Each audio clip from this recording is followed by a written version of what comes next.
probably recently heard more about tariffs than you've wanted to in your entire life. And that's because tariffs really do have the power to affect the way that we live. So today we'll be talking about what's going on with the tariffs, what are tariffs, and also we'll talk about when we've seen this before. So today we'll be repairing a lighting fixture that started to separate from the wall. I'm Renitta Shannon. I served 6 years in the Georgia House of Representatives, and I also happen to love doing house projects.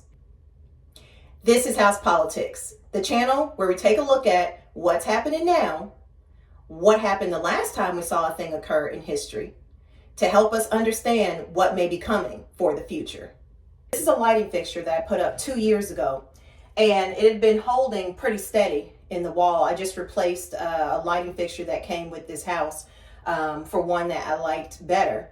And it's important to know I am not an electrician, so this is DIY home advice.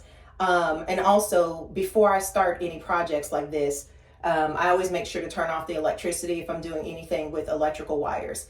The other important thing to know is your skill level. I felt confident in replacing this lighting fixture after doing a lot of research, but any project that you do not feel comfortable doing, or you can tell that you probably should not be doing it, it is important to call a licensed contractor.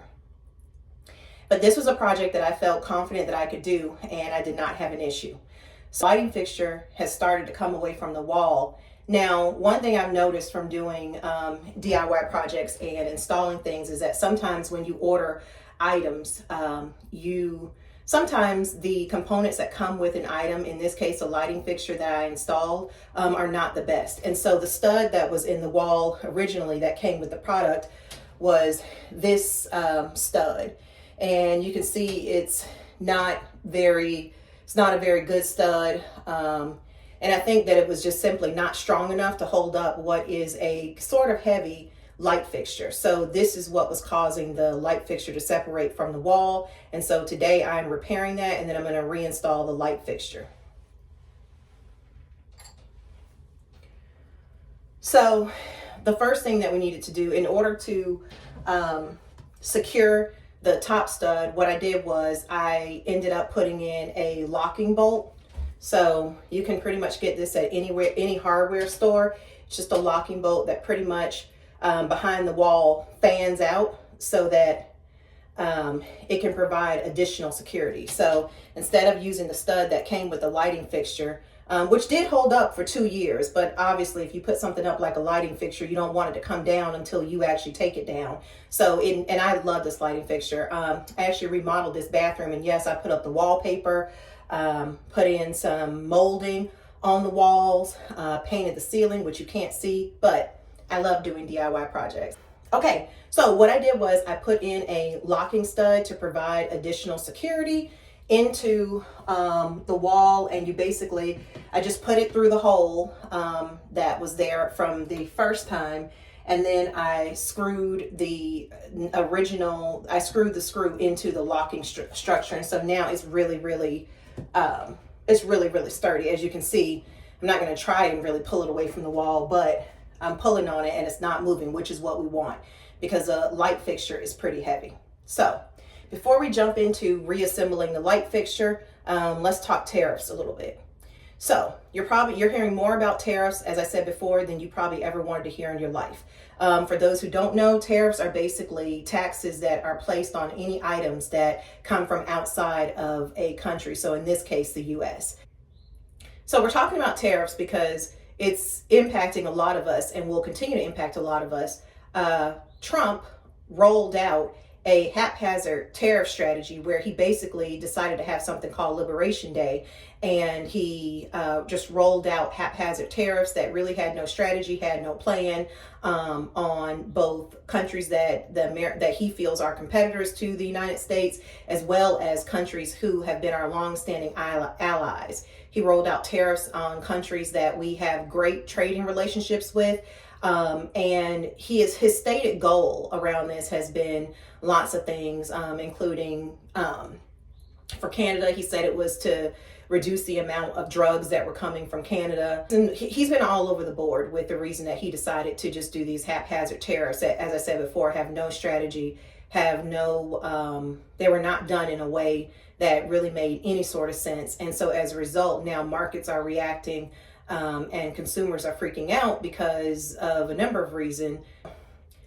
People are freaking out because they know that most of the things that we use here in America are not made in America, and that is not 100% by choice. We do not have the number of factories, nor do we have the amount of skilled workers that it takes to produce all the products that we actually consume here in America. And so that's one of the reasons why I call his tariff strategy really haphazard, because he didn't give businesses or consumers or anyone a chance to understand what was coming, and there were no moves made to make sure that we would shore up our manufacturing here in the US. I mean, one of the big problems you can probably just sort of estimate on your own. In our culture, a lot of folks sort of esteem to the office type jobs, and it's hard to find folks who are doing jobs that are skilled labor. It's hard to find folks who are doing jobs that are skilled jobs. For example, welders are hard to find. A lot of the metal products that you get, a welder probably was involved in that process. Even just for assembling things like electrical products, things with electrical components, you have assembly involved. Think about sewing. I know a couple of years ago, I was interested in learning to sew because for me, that falls within the DIY project lane. And so I wanted to learn how to sew, and I was amazed at how hard it was to find local sewing classes. I live here in Atlanta. So the point is that we have a big lack of skilled workers in the country. And so before you roll out some type of policy where you basically are going to be telling the suppliers who currently supply the things that we use here and consume here in the United States, that you are going to attack them with tariffs, you need to have resources in place to replace the materials, to replace the products that we all use as consumers. So for fruits and vegetables, for example, we get 75% of our fruits and vegetables from Mexico and Canada. So we're not growing the majority of our food, and we're also not making not even close to the majority of the products that we have. And so some folks have said, well, isn't this just a situation where people can just choose to buy American, or we can just start overnight growing our own stuff and making our own products? The short answer is no. Number one, some of the things, for example, coffee, we don't have the climate here to grow coffee. In fact, Hawaii is the only state that actually grows coffee, and they certainly they have not been able to produce enough for the entire country. So there are some products that we just don't have the climate to grow. And so that is a reason why you will see that certain products do not have a homegrown industry here in the US for us to just be able to make those products. The other thing, like I mentioned before, about the skilled workers and the factories, we don't have the standing factories, nor do we have the machines and the parts to just replace everything that comes from what we get from China and other countries. So every country has its own natural resources, and that's the reason why it's hard for a country to make every single thing that its people would need. So you're seeing memes where they're making fun of Americans trying to work in a factory and make products. Now, this is not to say that we don't have any factories here, but that is not the majority of our society. And so, and not even by a long shot. I mean, folks are starting to comment online, oh yeah, I'm sure that we have lots of Americans who are standing in lines waiting to go and take a factory job. Now, I believe that all labor has dignity, and that we shouldn't be looking down on any type of specific job. But you have to admit that culturally, the United States is in a place where most people will esteem not to have to do a job that is physically demanding or with a lot of physical labor. And people commonly think of those sorts of jobs as not the top sort of job that they would want to have. So we do not have a population that looks forward to lots of skilled labor. Is pretty much the easiest way to get you to understand what I'm saying. Other countries decided that they would do retaliatory tariffs, and that's where the problem comes in, because as I said before, there are a lot of things that are just not made here in the United States. There are, for even some manufacturers, products that are assembled here in the United States, but the parts to do the assembly do not come from the US, and we do not have the capability currently already in place to make these parts. So I was looking at a interview last week with a young woman who's a business owner who happens to make baby spoons and bowls for babies to eat with. And she was talking about how she would love to make her products here in America instead of just assembling them here. But when she calls factories to get them to, when she reaches out to factories to try to have her products made in America, she can't even get a return phone call. Factories are not interested in producing her product. And so she basically is having her product manufactured outside of the US because there are not enough factories here. And to date for her, she had not found any factories that were willing to actually manufacture her product. So she basically has no choice but to manufacture outside of the US. So this is a lot more complicated than what Trump made it seem. He made it seem like it was just so simple. We can just overnight start manufacturing products here. And that is absolutely not the case. We don't have the manufacturing, we don't have the machines, and most importantly, we don't have the level of skilled labor that we need to just start manufacturing all of the things that we have been getting from other countries. And that includes growing fruits and vegetables. We just don't have enough of the sorts of people that we need to do those jobs, folks with the know-how and the knowledge to do that, because that is not really what we have focused on as a country. So countries have retaliated big time with retaliatory tariffs, and we'll use China as an example because they have been sort of the front runner as to who has retaliated the most in response to these Trump tariffs. Basically, long story short, this has become a trade war. China has cut off certain access to materials that absolutely are needed to make products that we all depend on. And China has also said that they have no plan to blink in this trade war, that they don't have any plans to, that they feel that they can wait it out. I think the quote from the Chinese government was that they've been around for 5,000 years, and they were around before the United States, and they'll be around after. So the Chinese government is pretty firm right now that they will not be bullied into making a deal. And that's what happens when you have a president that likes to do and say a lot of things with absolutely no plans. So as a result, a lot of folks are freaking out because even Trump's own advisors are freaking out because they know that he has no plan. So let's take a look at what's happened in history when we've had these massive trade wars. But first, let's talk about what happened when McKinley instituted tariffs. So McKinley was a congressperson first, and then he was a president of the United States, and he called himself a tariff man. Sound familiar? We're taking a look at what happened when McKinley did this because this is who Trump has modeled himself after. He talks a lot about McKinley being a role model as it relates to tariffs because McKinley always boasted and bragged about tariffs being his, favorite word, how he loved tariffs. And Trump has talked a lot about how tariff is his favorite word in the dictionary. So McKinley instituted tariffs in 1890. That's important to remember because when we talk about the Smoot-Hawley tariffs, we'll talk about how close in proximity that trade war started in reference to when McKinley did it. So McKinley instituted tariffs, and at the time his highest tariff was 45%, which is striking because today the tariffs that Trump has put on China, for example, I think we're at 145% now. So that's important to keep for perspective. But he put tariffs in basically trying to shore up the textile and other industries, manufacturers here in the U.S., trying to force people to buy American. And of course, this worked temporarily.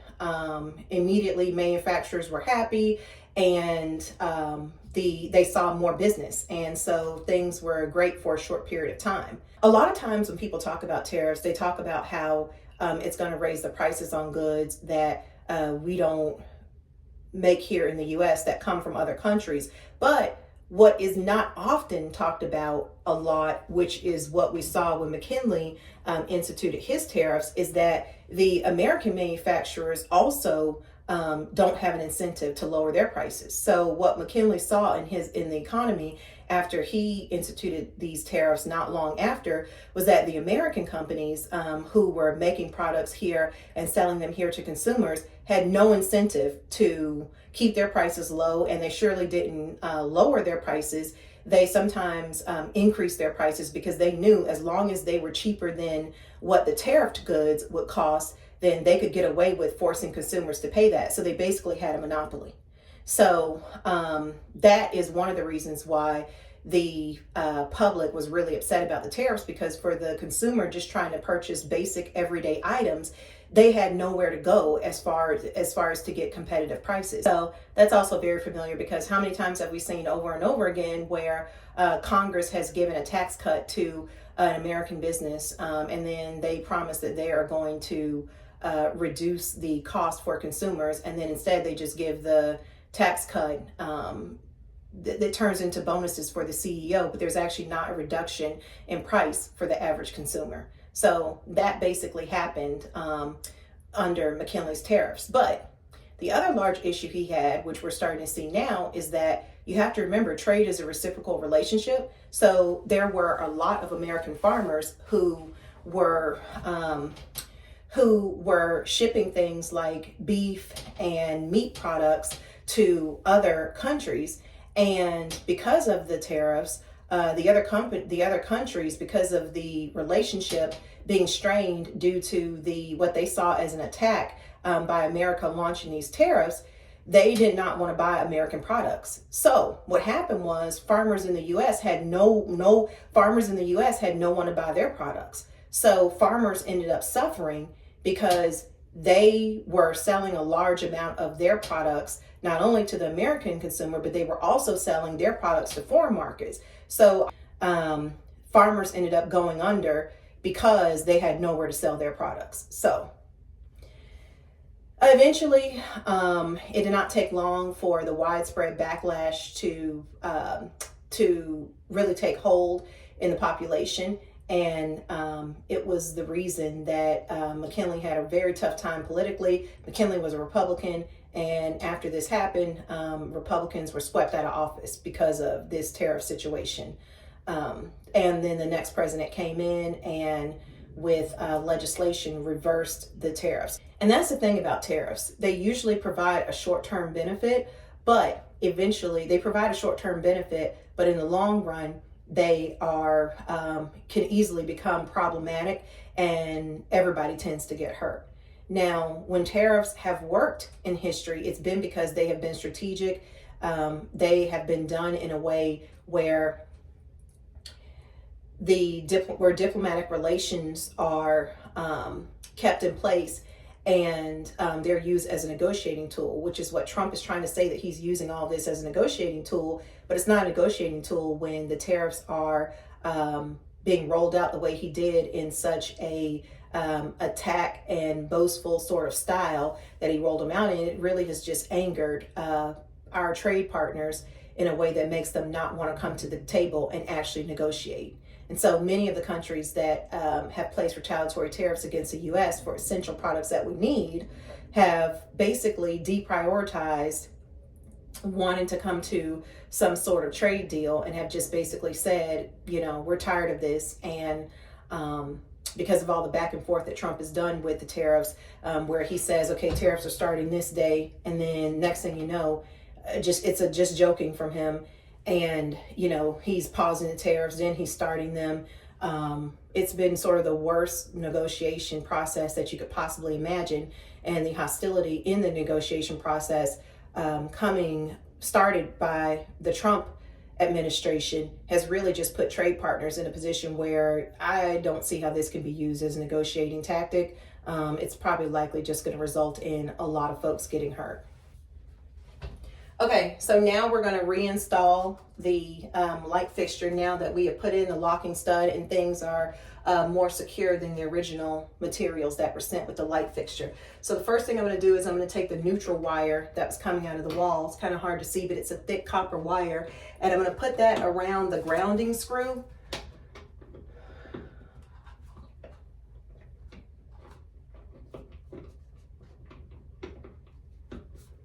Kind of a hard wire to bend.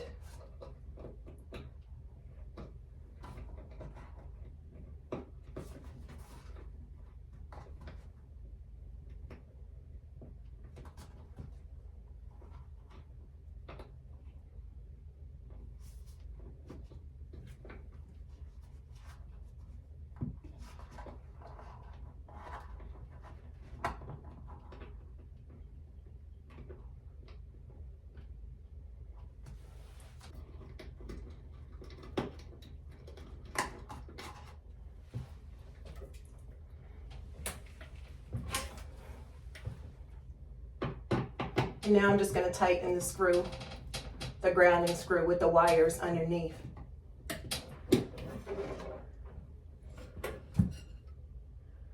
Okay, so now that we've secured the lighting fixture, the next thing I'm going to do is I'm going to connect the white wire with the white wire within the lighting fixture, and then I'm going to connect the black wire with the other. I'm going to connect the black wire to the black wire within the lighting fixture, and I'm using a sort of micro screwdriver because the component that the wires have to go into have really, really small nails, and this is the only way that I can secure it. So this, by the way, did not come with the light fixture. So that's another thing that I frequently run into, is that the best tools are not always sent with products sometimes when you buy them.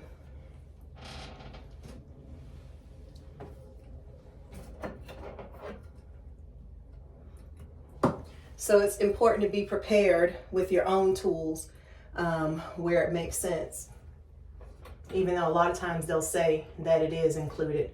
So you can see there's a white wire and a black wire coming out of the light fixture.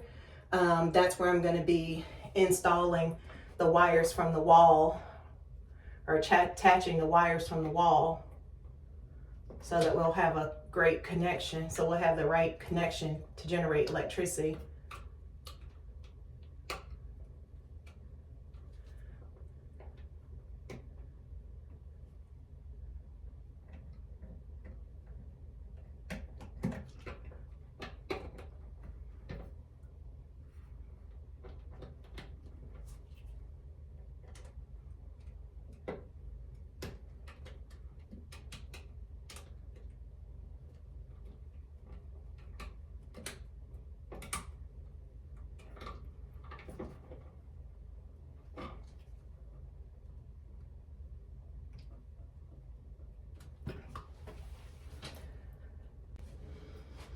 Okay, so now that I've got the white wire connected with the white wire in the fixture and the black wire connected with the black wire within the fixture, it's time to test the lights, because the last step is really just putting this piece, securing this back to the wall. And obviously you don't want to do all of that if you have not even tested to see if the lights work, because none of this part is electrical. This is all just making sure that the light fixture is secured to the wall. So you want to make sure that the electrical part works, so that you don't finish putting your light up, discover that the wires are not connected well enough, or there's not a good enough connection, and then you'd have to basically undo your work just to go back and like retighten wires or something. So as I mentioned before at the start of the video, I turned off the electricity just to be safe before I started this project. So I just turned it back on, and what we're going to do now is make sure that when we flip the switch, the lights work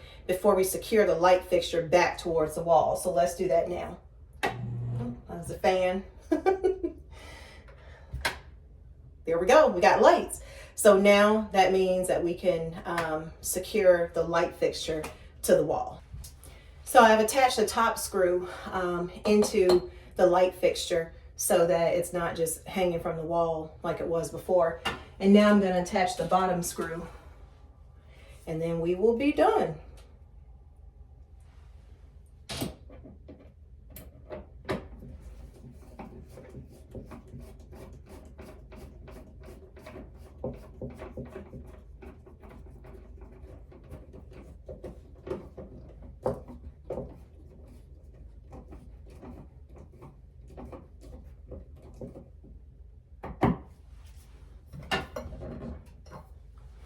Okay, so we're done reinstalling the light fixture, and now you can see that the problem has been fixed, because no longer is the light fixture trying to come away from the wall. It's sturdy, it's not going anywhere, and this is a fix that should last for a very long time.